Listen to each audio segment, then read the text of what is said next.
नमस्कार, मी तृप्ती टेस्टी ट्रीट्समध्ये आपले स्वागत करीत आहे। तर आज आपण पालकाची सुक्की भाजी बनवणार आहोत। तर सर्वप्रथम भाजी बनवण्यासाठी लागणारे साहित्य आपण जाणून घेऊ। इथे मी भाजी स्वच्छ धुवून चिरून घेतलेली आहे। तसेच अर्धी वाटी मूग डाळ अर्धा तास भिजवून घेतलेली आहे। इथे तुम्ही कोणतीही डाळ वापरू शकता। 1 वाटी बारीक चिरलेला कांदा, अर्धी वाटी भरड शेंगदाण्याचा कूट, 2 ते 3 बारीक कट केलेल्या मिरच्या, 1 चमचा जिरे, 1 चमचा मोहरी, 6 ते 7 बारीक ठेचून घेतलेल्या लसणाच्या पाकळ्या।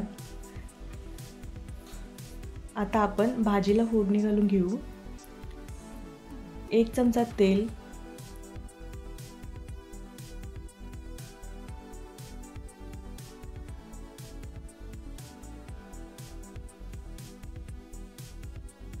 आता याला कांदा लालसर होईपर्यंत 2 ते 3 मिनिट चांगले परतून घेऊ। कांद्याचा रंग बदललेला आहे। आता यामध्ये भाजी, मूग डाळ तसेच भरड शेंगदाण्याचा कूट टाकून 4 ते 5 मिनिट चांगले परतून घेऊ। भाजीमध्ये पाणी घालायचे नाही, तसेच झाकण ठेवून भाजी शिजवायची नाही। अशा प्रकारे 4 ते 5 मिनिट मंद आचेवर परतून घ्यायचे। झाकण ठेवल्याने भाजीला एक्स्ट्रा पाणी सुटते, मग ते चवीला चांगले लागत नाही।